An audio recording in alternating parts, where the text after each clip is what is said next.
Amid the India Maldives diplomatic row, one company, EaseMyTrip, has decided to place what it calls nation first, business later. I'm Barkha Dutt, you're with the Mojo story. We continue to look at the fallout, the unexpected and dramatic fallout of the Prime Minister's trip to Lakshadweep. These images were shared by the Prime Minister on social media. And suddenly, there was a toxic and derogatory response made by several officials in the Maldives government. Two of these ministers were subsequently suspended. But it led to an enormous and fierce backlash here in India, with boycott Maldives being the top trend for several days. Key celebrities across fields, politics, and cinema also backed the movement on social media to explore Indian destinations instead. EaseMyTrip, the travel portal, went one step further. It actually announced that it would be cancelling all bookings to the Maldives. Even after the suspension of these officials who made derogatory remarks about the Prime Minister, EaseMyTrip took out front page advertisements in all the major newspapers today saying nation first, business later. It also introduced special coupons for travel saying the same. Nation first. Meanwhile, the Maldivian president, known for his anti India stance, has turned towards China, urging China to compensate for the drop in Indian tourists. Remember, Maldives draws 28% of its GDP is dependent on tourism, and India is its largest tourist market.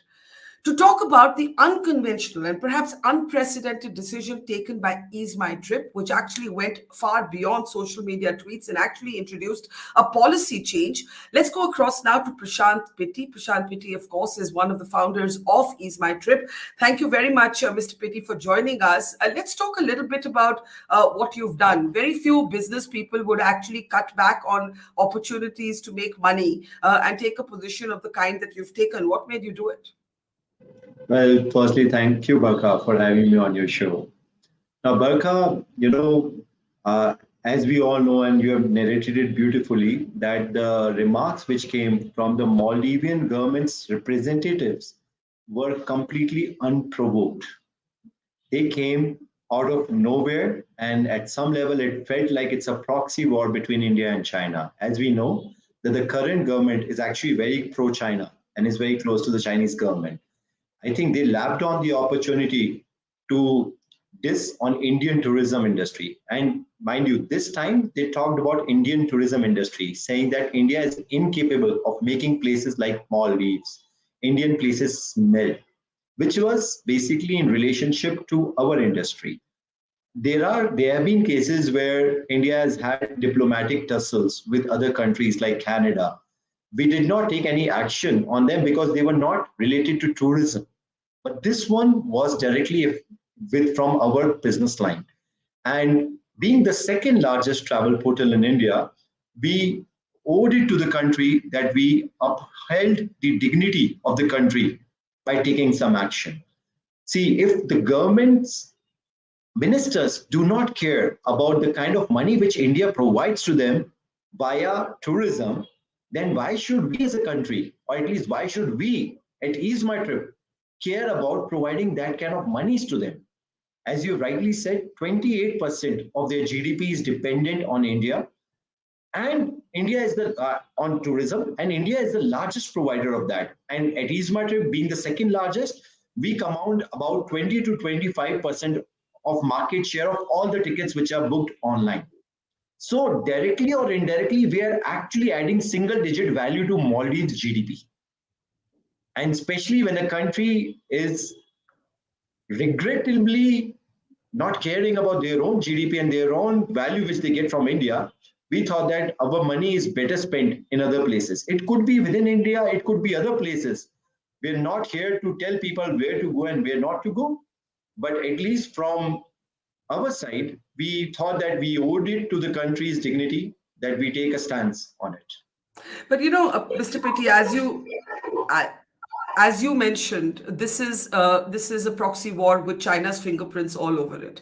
And in fact, it's interesting that the Maldives president, who actually ran for office on an anti-India campaign, has now urged China to compensate for this downfall in tourism. But the Maldivian people are not necessarily the same as the government of Maldives. And you would have seen that the Maldives sort of tour operators, travel and tour operators organization, in particular, wrote Ease My Trip a letter saying, pleading with you to change your mind, calling Indians their brothers and sisters, and saying that the comments made by the government do not reflect the sentiments of the people of Maldives. When you saw their statement, did you feel like, maybe we need to have a policy that makes us stand very clear as Indians to the government that these remarks are unacceptable, but does not punish small businesses, your own colleagues in Maldives?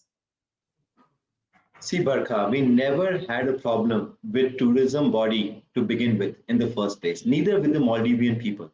We never had a trouble with them. We never had a problem. We had a very good working relationship with them. But then, I mean, it's a diplomacy where there are two governments dealing with each other, and in a proxy war, not all wars are fought in a battlefield. A lot of wars are fought outside the battlefield, and as a country soldier who actually own that particular, I mean, we being the second largest tourism provider to Maldives from India, we thought that at least we can begin a trend where if there is anything related to tourism, we can take a stand for the country, and maybe others will also follow the suit. We haven't seen other travel portals do the same thing as what we have done, but I would continue to urge them to consider boycotting Maldives because our money can be spent better places. There have been thousands of crores goes to Maldives from India in the name of tourism. Now imagine if that money goes to places like Lakshadweep, Andaman, Goa, or Kerala, where we have pristine, beautiful beaches. I mean, I'm thankful to our Honorable Prime Minister for putting a spotlight on Lakshadweep, which has been a sleeping giant. And I believe that at some level, Maldivian government also knew, since there's a proximity between Maldives and Lakshadweep, they probably also knew that Lakshadweep could be a sleeping giant. And as our PM has, shared those images, shared those beautiful images and videos with his millions and millions of followers, I believe that it has rattled them to think that maybe Lakshadweep can become as big as a tourist spot as Maldives is, and because of which they have taken actions which has basically shot themselves in their foot. And with the proxy they share with China, it's better that they earn that money from China. Why should they earn money from India, especially when they are condemning our people, our prime minister, our country, and various other things? Now, of course, you're right in mentioning sort of the millions that Maldives economy actually draws from tourism, and India is the largest, or was the largest tourist market for Maldives. But I want to, and you make a very important point about how modern warfare is not in the battlefield. This is clearly India's soft power on display, whether it is the position taken by companies like yourself or film stars. Some of India's biggest film stars, sporting personalities have taken similar positions, who have often in the past holidayed in the Maldives. Now, let me ask you, you mentioned other portals. Are you surprised that the other portals have not taken the position that you have? What do you make of that? At some level, yes. We were hoping that there would be other portals which would follow the procedure which we have taken. At some level, we are surprised, but again, it's never too late. I'm using your channel. I'm still requesting them to consider standing with India first. Profits can be preceded later. Why do you think they have not taken the position you have? That would be beyond me at the moment. Is your reference to Make My Trip? I'm talking about the entire industry, not in general to one particular company. Now, you took out very dramatic front page advertisements. India woke up to these advertisements in all the major newspapers today. Here they are. Obviously, at some level, you have taken this very strong position, but you must have an end game in mind.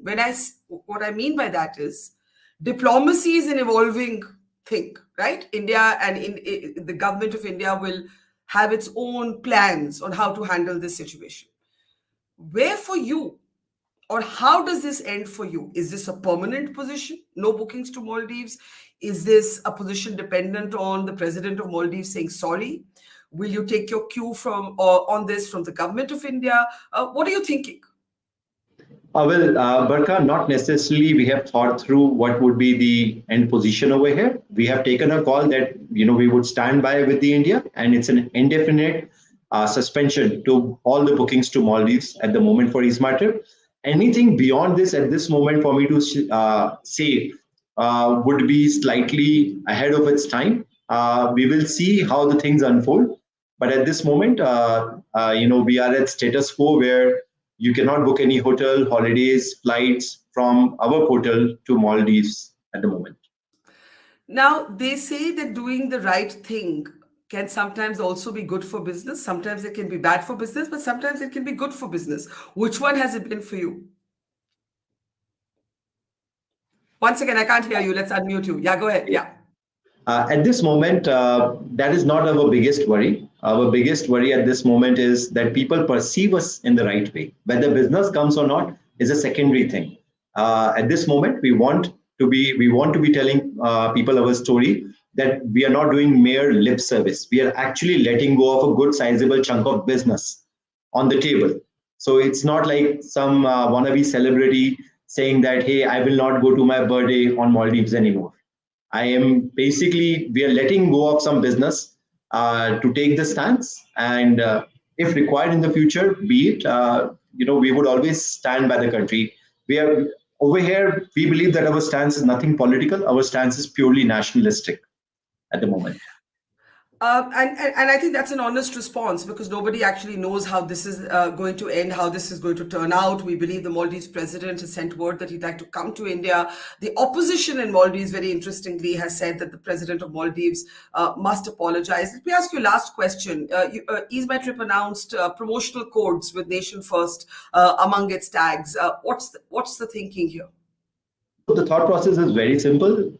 If you are making any domestic air bookings, we are assuming that you are doing it for leisure purposes at the moment. But if you are making any domestic air bookings, we are offering a special discount called as Nation First or Country First.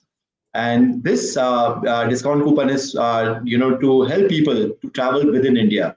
So if you are making any domestic booking at the moment, you would get discount on EaseMyTrip by using Nation First as a coupon code.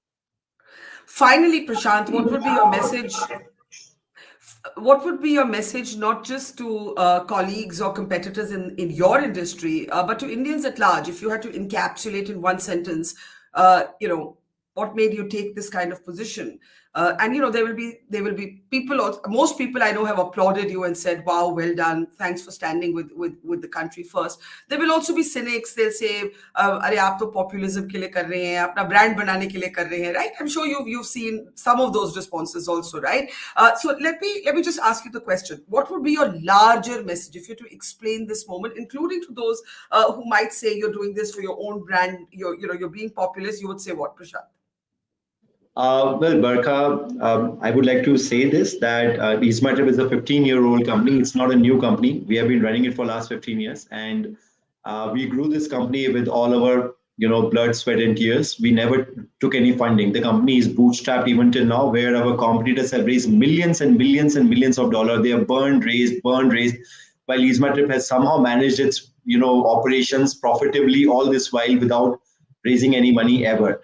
Now, and the company is quite profitable. Last year we did profit about 140 odd crores. So if I could say with all my honesty, the company has already been listed.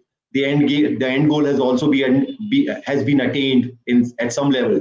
So the company is at mature stage, and we thought that only since we are this mature, we are second largest travel portal. Now we can afford to take such stance. Now we can afford to be in the right place rather than worry about daily operations, rather than worry about our existence at this moment. So hence, maybe it started with the right heart, but there were a lot of uncertainties when we took this, while we were taking this stance, right? We did not know where this will lead to. We did not know whether it will be perceived rightly by the media, by the public, which it has, but we did not know at that moment. We did not know whether other airlines will pressure us to restart the services. We did not know whether other countries will also come into picture, say that you should turn back Maldives, otherwise we will also not work with you. There could have been multiple instances. It could have snowballed into either ways. But we decided that at the heart of it, we felt like this is the right thing to do. And that's what we care about. We are not really focused so much about how much business we get out of it at the moment. Have you faced any of that backlash from the airlines, from any sort of aspects of the company? Have you faced any of that pressure that you thought you might? No, not at the moment. I think everybody has been very supportive to our decision. Well, one thing I can say is that it's certainly the top of the mind brand right now. Even the Maldives tour operators are reaching out to all of you, saying, my brothers and sisters, please change your mind. At the moment, you've been honest enough to say, let's see how this goes. For the moment, no bookings, no flights through EaseMyTrip to Maldives, and you're urging other travel portals to do the same. Thank you very much, Prashant, Pitti. It's I think one thing is clear, and that line stays with me: not all wars are fought in the battlefield. I think the Indian response this time has come from non-government spaces, from civil society, from business, from commerce, from cinema, from sport, and it is a very powerful statement that has actually been made. It can be debated in a geopolitical context, what happens next. But thank you so much in the meantime for talking to us. Thank you, Barkha. Thank you. Take care. Mojo Story has always made a commitment to its viewers to go to where the story is. And as you can see here, we are at the epicenter of the Israel war on Gaza. We are right at the front line, about 1 mile from the Gaza Strip, as the Israeli military gets ready with its tanks and its gunners to begin its final frontal assault that will take troops into Gaza. As we said, we are not like other organizations. We believe in giving you all sides of the story objectively and as much as possible from the ground. And that's exactly what we're doing here, covering the biggest global story today from the epicenter of the war zone.